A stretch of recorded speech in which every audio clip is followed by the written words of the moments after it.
আমাদের দলের লোকেরা কাজ করে বিজেপি সংক্রান্ত করে অনেক ছেলেকে কিনে নিয়েছিল, গোপনে গোপনে অনেকে বিশ্বাসঘাতকতা করেছিল।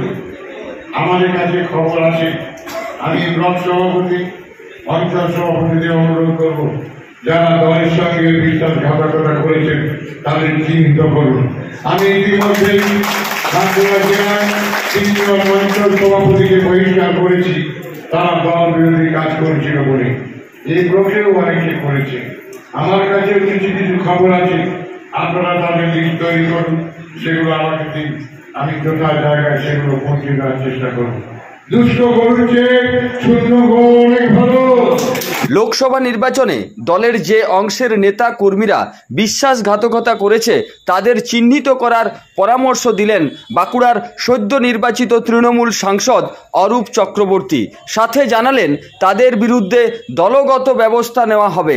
বললেন, দুষ্ট গরুর চাইতে শূন্য গোয়াল ভালো। নির্বাচনে জেতার পরে এই প্রথম রঘুনাথপুর বিধানসভা এলাকায় এসেছিলেন বাঁকুড়ার সাংসদ। সাতুড়ির রামচন্দ্রপুরে দলের কার্যালয়ে 21শে জুলাইয়ের প্রস্তুতি সভায় বক্তব্য রাখার সময়ই এই মন্তব্য করেন অরূপ। ঘটনাক্রমে রঘুনাথপুর বিধানসভায় প্রত্যাশিত ফল হয়নি তৃণমূলের। মাত্র 450-র মতো ভোটে এগিয়ে আছে তৃণমূল। সেই প্রেক্ষাপটেই সাংসদের এই মন্তব্য তাৎপর্যপূর্ণ বলেই মনে করছে দলের একাংশ। 40,000 ব্যাগ ছিল আমাদের, 40,000টা মেকআপ করে আমরা 500-র মতো ভোটে লিড করেছি। এই ব্লকে এই রেজাল্টটা খারাপ না। 40,000 ভোটটা মেকআপ করা, it is not a joke. ওটা মেকআপ করার পরে 500 লিড দিয়েছি। রেজাল্ট খারাপ তো হয়নি, রঘুনাথপুর ভালো হয়েছে। তো রঘুনাথপুরের উপর সুভাষ সরকার নির্ভরশীল ছিল যে আমি 40,000 পাবো, তো ভোট দেখে গেল। খুব সুন্দরভাবে রঘুনাথপুরে ভোটটা পরিচালিত হয়েছে। অল দ্য ওয়ার্কার্স এত রোদে গরমে হেঁটে দৌড়ে করেছে তো সবাই। এই যে ইলেকশনের পর আমি কৃতজ্ঞতা স্বীকার করতে আসছি পাবলিকের কাছে, কেন যে ওরা রোদে জলে দাঁড়িয়ে খেটে ভোটটা তো করেছি। আমি বিরোধীদের ধন্যবাদ জানাচ্ছি, যেহেতু তারা পার্টিসিপেট করেছে গণতন্ত্রের পুজোতে। ওরা না দাঁড়াতে ভোটে না, দুটো পক্ষই তো দাঁড়িয়েছে, ওরা তো করেছে। এক পক্ষ জেতে এক পক্ষ হারে, মানুষ রায় দিয়েছে তৃণমূল কংগ্রেসের পক্ষে। তাহলে আমাদের যারা দিয়েছেন ওদের কষ্ট করে তাদেরকে ধন্যবাদ জানিয়েছি, যারা দেয়নি তাদেরকেও ধন্যবাদ জানিয়েছি যে আপনারা অপপ্রচার করেছেন, কুৎসা রটনা করেছেন, পরাজিত হয়েছেন, আপনাদেরও ধন্যবাদ। কিন্তু রঘুনাথপুর 1 নম্বর ব্লক এবং রঘুনাথপুর টাউনে তো অনেকটাই পিছিয়ে তৃণমূল হাল ফেরা। টাউনগুলো অনেক জায়গাতে আমরা পিছিয়ে আছি, কারণটা আমরা দেখছি কিসের জন্য হচ্ছে।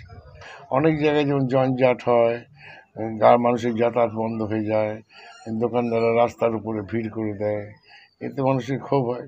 ক্ষোভের কারণটা আমরা জানতে চাইছি। যারা আমাদের ভোট দেয়নি তাদের নিশ্চয়ই এটা প্রতিবাদ। এটা সেটা আমি ব্লক নেতা, অঞ্চল নেতাদের বলছি, যারা দলের সঙ্গে বিশ্বাসঘাতকতা করেছে দলের সঙ্গে, তাদের বিরুদ্ধে অ্যাকশন নেবে। আমি জেলা সভাপতিও বললাম, please send the report against them. দুষ্ট গরুর চেয়ে শূন্য গরু অনেক ভালো। আমি দল করব আর পদ্মফুলে ভোট করবো, দুটো হয় না, একটা করতে হবে। আমরা যে অভিযোগটা করেছিলাম তার মান্যতা দিল অরূপ চক্রবর্তী মহাশয়। তার কারণ আমরা আগের থেকেই বলছি যে রঘুনাথপুরে তৃণমূলের একাধিক গোষ্ঠী আছে, তো সেই গোষ্ঠীদ্বন্দ্বের ফল যা হওয়ার হয়েছে। রঘুনাথপুর শহর এবং রঘুনাথপুর 1 নম্বর ব্লক, তাতে ওনারা ব্যাপকভাবে পরাজিত হয়েছেন এবং তৃণমূলের বেশিরভাগ নেতা বিজেপির সঙ্গে যোগাযোগ রেখে চলছে। দেখুন না 26-এর রেজাল্ট কী হয়। গোহারান হারবেক রঘুনাথপুর বিধানসভায় তৃণমূল কংগ্রেস।